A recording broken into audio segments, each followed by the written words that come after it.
Hey guys, welcome back to a reoccurring series I do every single time a new legendary lord comes out, which is ranking every single legendary lord from worst all the way to best. And this is the first time that really big things have started to shake up the top end of the tier list. The number one is no longer the number one. You guys will have to see once we get there, trying out a new format. And once again, if you guys disagree with anything on the tier list, please let me know in the comments down below. I have already ranked it this time, and I will be unveiling it as we go, explaining it as best I can. So make sure to like the video and subscribe if you want to support the channel. And let's get right into this. So, first of all, the single worst legendary lord in the entire game is Venoma. There is no argument to be made here. I think Venoma has been the worst for a very long time.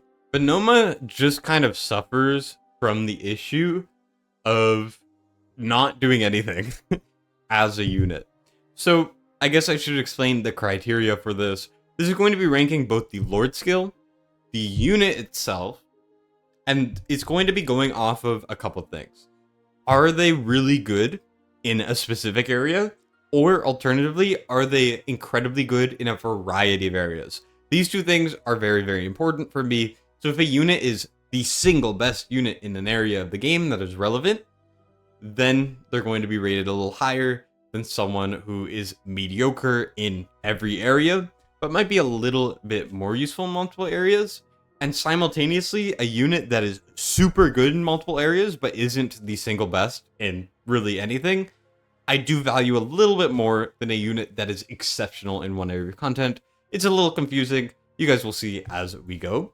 Venoma just kind of suffers from, first of all, now being the third, lord in a faction. The only faction, Esotericis, has 3 lords in it, and she is by far the worst in all of them. She does nothing with her kit, and her lord bonus is good for progression, but what you're going to see in this tier list is this is more from a later game perspective. And to me, I don't really value early Guild Boss 1 very much. I don't value, a lot of early campaign and early gear raids very much. I'm looking at this from the lens of a little bit later. And simply this Lord bonus is outdated and bad. Venoma definitely does need a buff, in my opinion, landing her at the bottom of the list. Now, moving on to the next unit on the tier list, we get to, honestly, 2 that I'm going to unveil at the same time. This is going to be Elder and Hars. Elder and Hars are interchangeable. These 2 units are, frankly, terrible right now. I think that Northerners are simply just lacking. So let me explain a few things. First of all, with Elder is getting a buff. If he gets a substantial buff, things will change. Cassiel is coming out, who is a good DPS. The issue with Elder and Northerners as a whole is not only do the lords not do much, Elder specifically doesn't really have a lot of good DPS in this faction. We do have stuff like Ardea, monstrous, Falcia, solid, Lubu, solid. There are a couple of standout DPS. But you want to know the best thing about these units? Chaotic is a better lord for Ardea. Chaotic is better for Lubu. Esotericis is miles better for Falcia. This is the issue with this faction. You can use these units for sure, but not only are the only DPS that work with Elder better on their other factions, it also raises the issue of simply, where do you need these units? And that kind of brings me to why Hars is really bad. So there's 2 main areas that you use tanks. Gear Raid 2 and Tank Codex. But the best part about these things is, in Tank Codex, Isolde is better than Hars. Simply, it is inarguable. You could look at the top teams. The ones that use Isolde versus the ones that use Hars just are simply better. Because Isolde gives extra block on her ultimate, and Hars does not give extra block. Next, we go to gear grade 224, which is an area that he's very good in, Hars specifically. And his A1 is really important if you don't have Sadie, you don't have Regulus, or you don't have Carnelian. You will probably need Hars A1. But that is not only an awakening on a Lord that you are never going to use anywhere else, it is also completely possible to beat this stage with Isolde, and it's even kind of easy because she gets extra block. So if you're missing a bit of damage, Isolde is still technically a better option. Hars is outclassed by the Epic Lord in the faction, which is the only time this can happen, and Elder simply is clunky and out of place.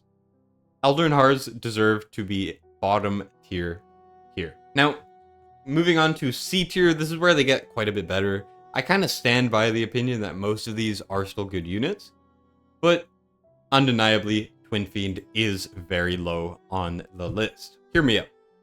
Twin Fiend does 0 damage, and honestly has almost no utility, because he's meant to boost his Infernals. This is a little outdated, because the new Lords that you're going to see as we go are really strong units and really good Lord skills. Twin Fiend not only is a terrible unit, but his Lord skill is tied to, first of all, him being placed, which is never good when the Lord bonus and the unit are not crazy. And the Lord bonus, it activates when he uses his ultimate, and it actively impairs most of the units on his faction. Zilla 2 is an exception. Lord Phineas is technically an exception. Everyone else, it actively impairs them.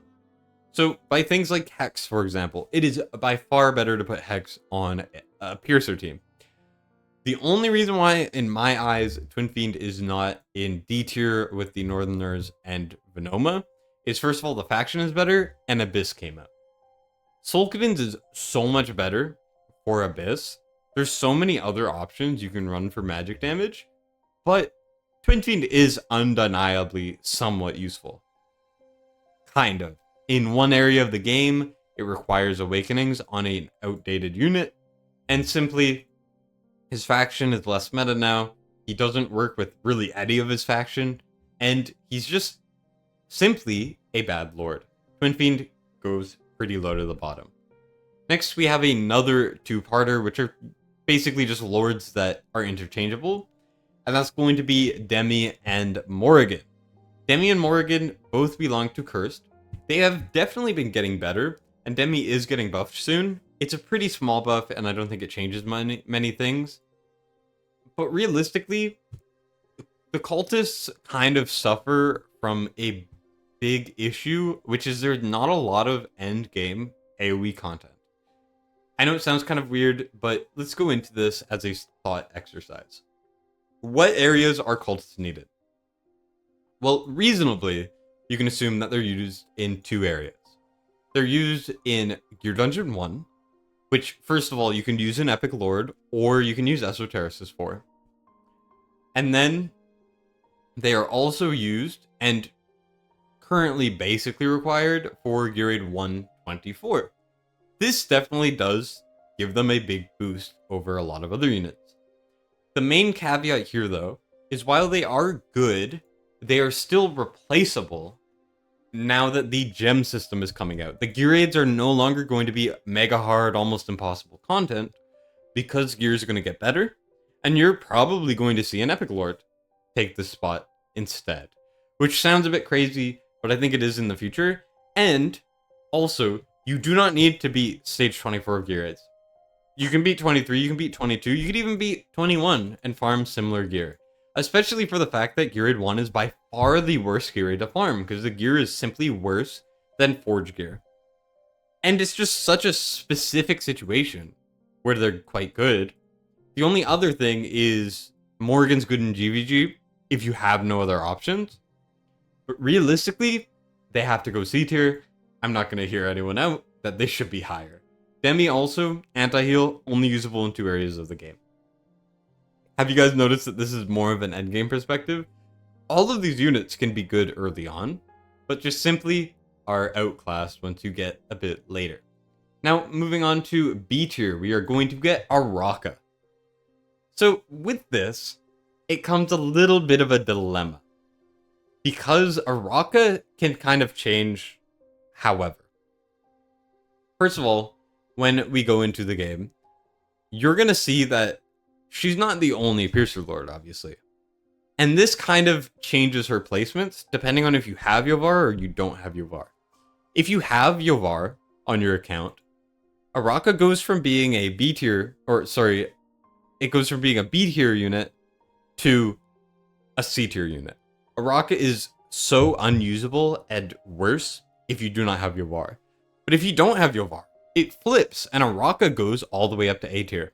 The simple fact is Piercers are still one of the better factions in the game. They're usable basically everywhere, and Araka enables them.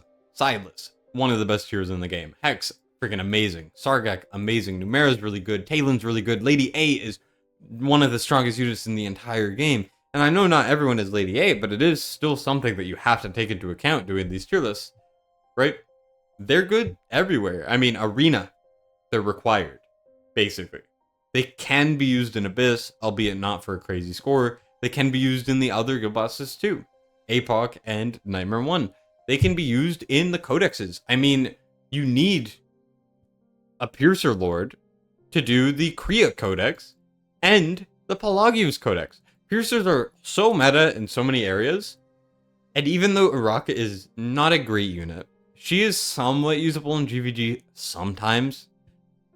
I do think she belongs in B tier. Once again, depending on if you have or don't have Yovar, it changes. I just split the average and put her in the middle. Next, we get to Laya. Laya is quite good because of the units in her faction. So Watcher has quickly become one of the best factions in the game. It's arguable for number one. I don't think it's number one, but it is definitely up there. We have some insane units. Lucius, Kagiri, Wukong. I mean, the boss damage is off the charts. Diao-chan is insane. And Leia is the lord of them. The issue is, Leia as a unit is not that important for things. She's good. She does some decent healing. She does a damage increase and rage regen. The fact of the matter is, there's not really a place for her. She's more of an Ingrid replacement than anything. And I just think simply she's not usable enough to go any higher. Pretty quick explanation, but that is where I'm going to put her. Moving on to the end of B tier, the top of B tier, we are getting a controversial opinion, Gone. I cannot justify putting Gone any higher. Hear me out. When we talk about peak of content or variety of content, which is what I am very largely basing this off of, in terms of important content to beat, what does Gone have? Well, in his faction, we have a couple decent units. Cerberus is good for one area. Ardea is good. Sargak is amazing. Ardea Sargak, amazing. Lubu's decent. And Luguru is decent. Carnelian is never needed to be in a chaotic team. She can be used on her own. Makes zero difference. Beyond that point, what else are you really boosting? So he's contingent on having some very specific units. And even beyond that point, where is he exceptional? Well, one area where he's exceptional is he is the single best lord by far in Conqueror Codex. I do not have Gon or Valderon, who we'll get to, so I cannot use them. But they are simply the single best lord for Conqueror by a mile. It's not close. But that's one very small part of the game. Another good area is they're quite decent in single target arena. This guy's using him in AoE. AoE, he's also decent, but outclassed by Valderon. And in single target, he's also outclassed by Valderon, but he does put up a fight. You can run Gon teams. And the final area where he is good is he is incredibly powerful in GVG. Guild versus guild, you can run him as a tank. There's certain Ymrit teams, Sargak teams, Ardea teams. He's actually better than Valderon in GVG by quite a bit. So that's where he's good. But outside of that, you would only ever use him if you don't have any other option. He's not really usable in many other areas, and that just simply makes him worse than everyone in A and S tier. But he is still, at the end of the day, a top 10 lord in the game. Now we go on to A tier. A tier, we're going to start with the newcomer, Nastya. Nastya cannot go any higher. I tried to think of reasons why she could go higher. I just simply cannot. Nastya's actually really good. She's a great lord and a great unit. Simply, we're getting into the amazing unit territory. There's an argument for every single one of these lords to be an S tier. But simply, Nastya falls a little flat in a couple areas. First of all, Nastya does quite a bit of damage, and she enables the poisoner comp. She definitely has a lot of potential to grow as esotericists and poison units start to grow too. She has one of the best damage increases out of any lord on her lord skill. The only issue is it is purely contingent on debuffs. Now, where is Nastya good? Well, if you don't have any other options, you could use her in Gear Raid 1. But you could also use Cyrus, who is better, because as a unit, simply better for AoE content, such as Gear Raid 1, just because you can use them to tank the boss. And then you can use Venoma as well, because you just need a lord. It doesn't really matter who it is. Next, we have GVG. I have seen a couple GVG teams where Nastya is used, and she shreds through magic tanks like nothing. But the issue is she's single target. And then the other area where she is incredibly powerful, or I guess this is the area where she's mostly incredibly powerful, is she's actually shockingly good in Abyss. As you can see, Jengzin from Mad is getting almost 60k, which personally I didn't think was possible, but it is, apparently. Now this guy does have some of the best gear in the game, and he is running a lot of stuff, but an A3 Kagiri getting almost 50k, or 60k, that's pretty impressive. I mean, sure, this needs A3 Numera, and it needs Vorn, it needs Nastya, but it's still quite good. Nastya's kind of presence in Abyss is nothing to sneeze at. I didn't think she'd be as good, and she's quite good in APOC as well. Surprisingly, she's quite good too. So, with that being said, she's not really that good anywhere else. She doesn't have any presence in Arena. Her GVG presence is very light. She's not needed in really anything. Infernals are still better in Abyss. You know what I mean? It's just, she can't be put any higher. Unfortunately, she is quite good though, and definitely a worthy pickup. Everyone in A and S are absolutely worthy pickups, including Solkadins, who is also up here. And that is mostly for the reason that he is the single best lord, the single most important lord for Abyss right now. Now, Nastya is definitely rivaling him a little bit, but the fact of the matter is, Infernal is better because of a few things. The main thing being that you only need to run 3 magic DPS if you run this team. This is the most meta team right now. Honestly, not that hard to hit 60k as long as you have some of the key awakenings and stuff. There's a lot of leniency with the timings. The thing is, Solkadins and Phineas being used with Ingrid allows you to run a Setchum. It allows you to run a Lucius, if I can find a Lucius team. I can't find a Lucius team. Just know that Lucius can be run as well. It just allows you to break the 3rd physical very easily, which is something that, while Vorn does give shield break for, is pretty hard. The thing is, Solkadins is insanely good for boss content, and is incredibly relevant.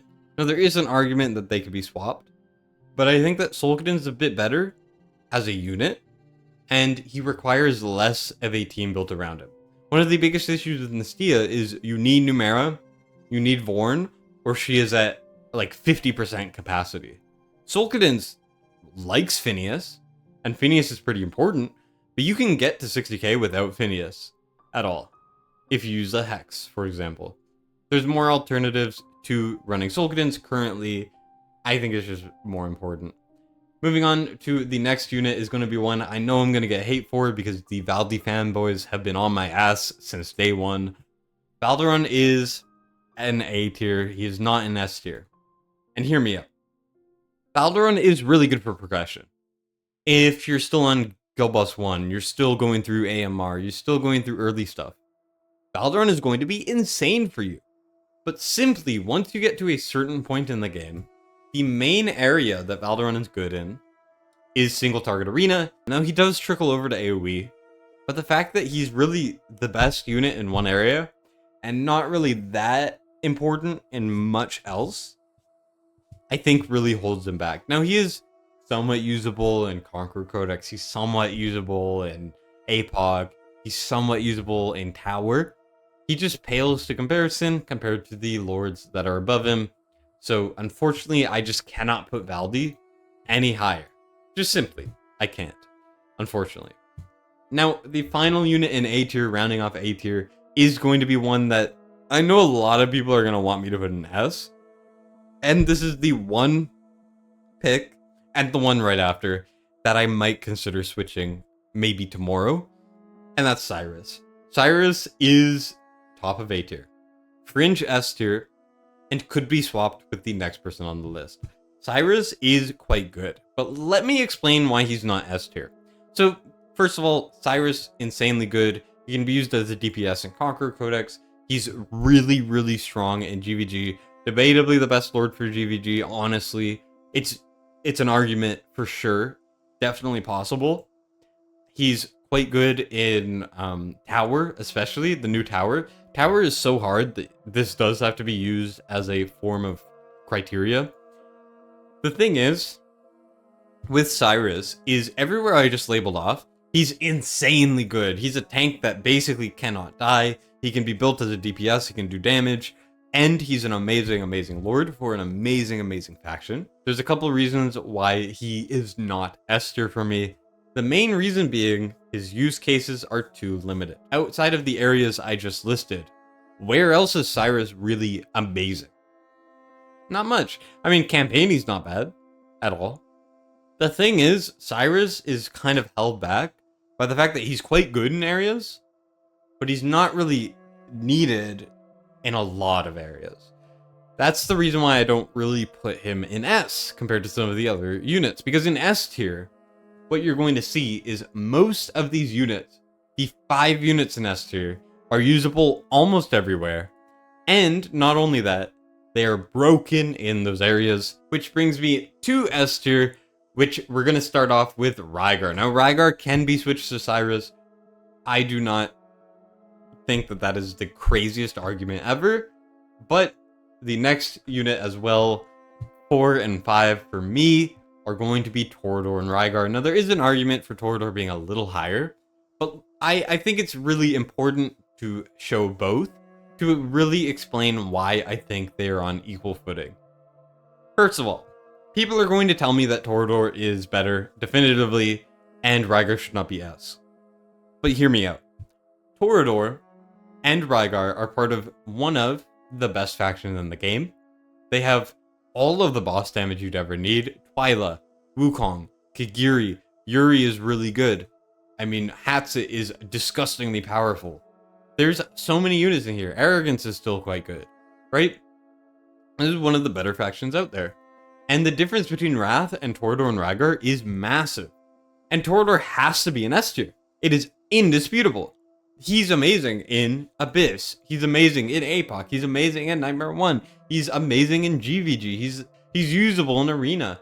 In Tower, he's incredibly powerful. In Campaign, later stages, incredibly powerful. In Gear Raids, not really that useful, but there's other units you can use, right? Toreador is absolutely an S tier unit. And I am here to argue that Rygar is debatably better in a couple of those areas. So, let's go over that. Abyss has shown that Rygar is hard to use, but will be better if you can run him. Simply, the Lord bonus is almost the exact same amount of damage. And then beyond that, as long as you can keep Rygar alive, they still do the same debuffs. They still are very tanky. They have a lot of things in common. I mean, the Lord bonus and everything is just basically the same. So while a lot of people are using Toreador here, if you can get Rygar to live, he's actually better DPS if you're going to run a Nightmare team, as long as you can keep him alive. Now, Rygar is also better in codexes. In codex stuff like Phantasmal Nightmare, Rygar is better. The simple fact is if you can keep him alive, having the extra damage while keeping the debuffs, while keeping the Lord skill and everything the same, is just simply better. I mean, you look at APOC, and if you don't run Rygar, you're missing 500 million damage. Are you kidding me? That's so much damage. As you can see, this Toreador team here, we got a Toreador doing 1 million damage. And then you go over to Rygar, and he's doing 400 mil. You're missing out on 400 million damage in APOC by not using Rygar.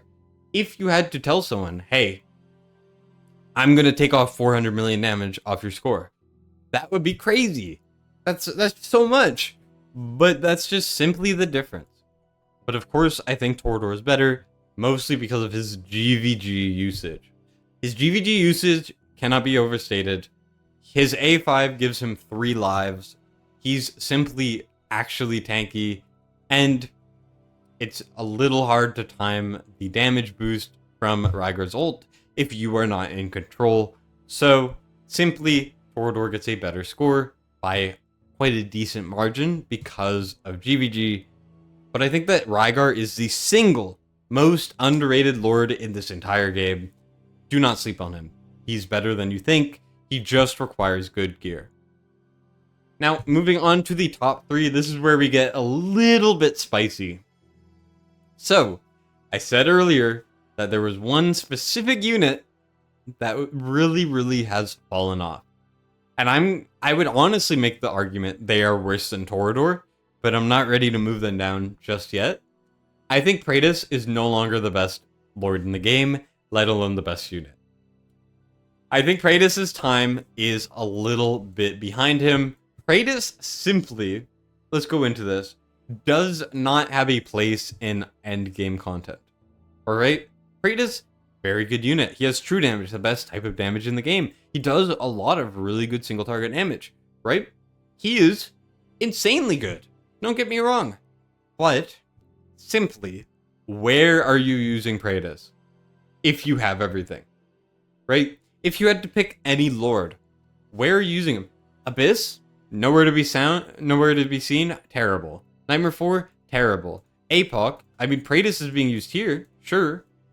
But just simply, you don't see as much at the top anymore. He's not needed for APOC, because APOC simply is a lot easier now. Then you go to Arena. Prais, previously, was usable in almost every single arena, with Ingrid, who we will get to shortly. Now, simply, Prais is not used in really any arenas. Now, you can use them in anti-air, but simply it is outdated.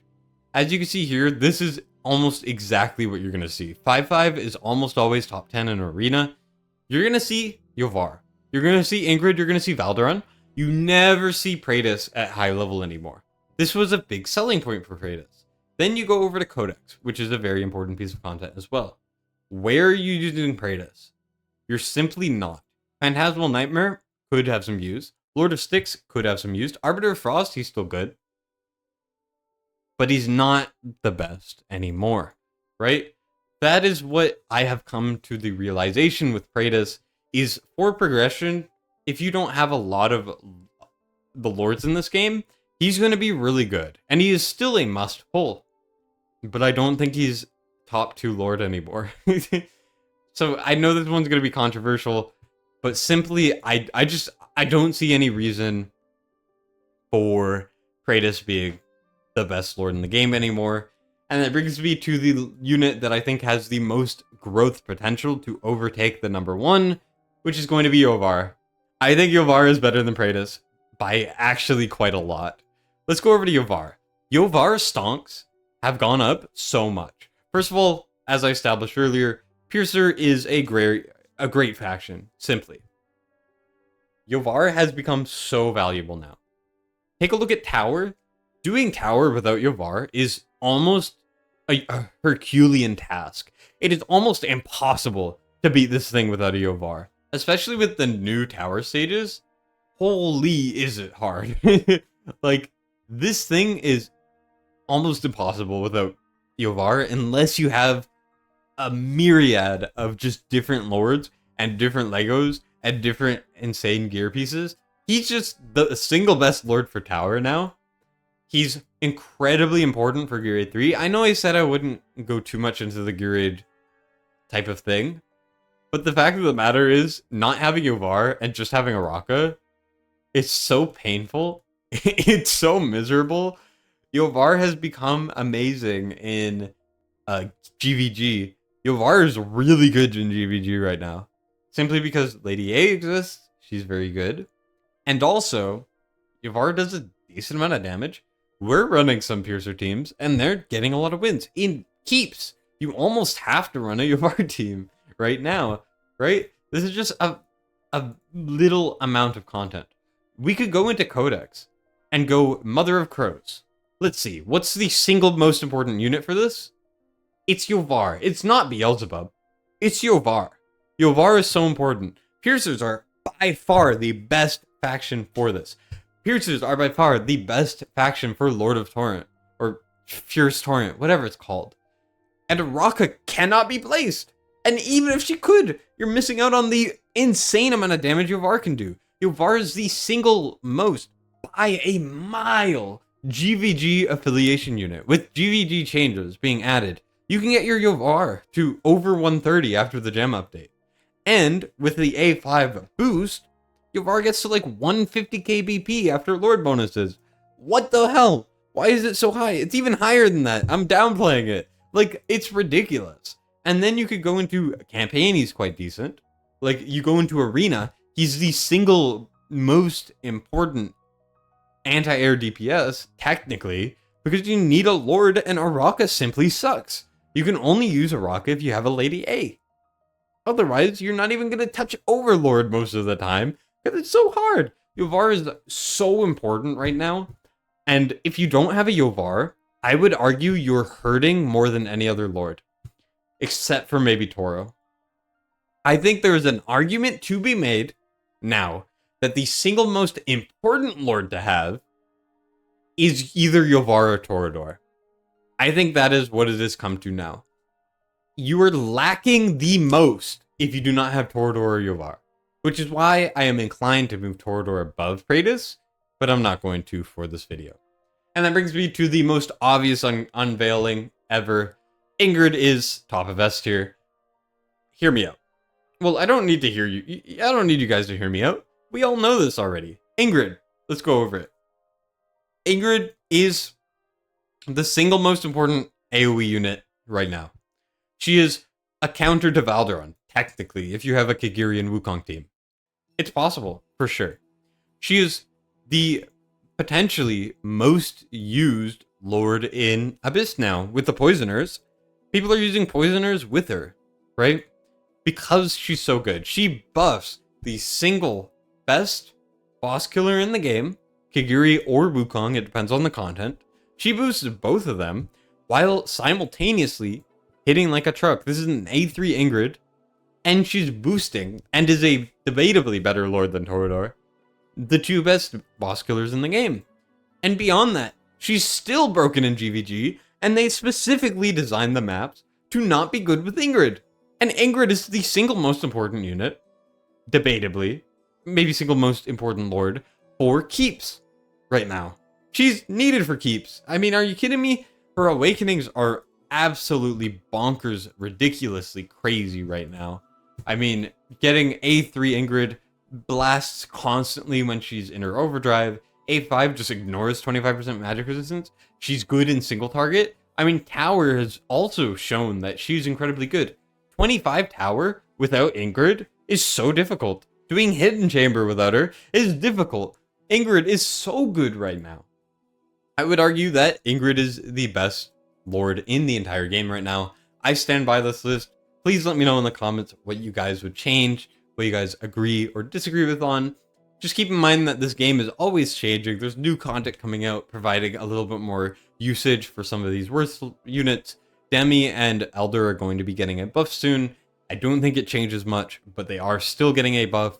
And things can always change. Opinions can always be different. And just keep in mind, I'm looking at this from an end game perspective. Almost every Lord in this game is good. If it is a new Lord and you don't have the counterpart that might be better, you're probably going to find some really good use for them. I mean, hell, even with Yovar being so powerful, I still sometimes find usage for Araka even to this day. Thank you guys so much for watching. I do appreciate it. This has been Destined. Destined signing out.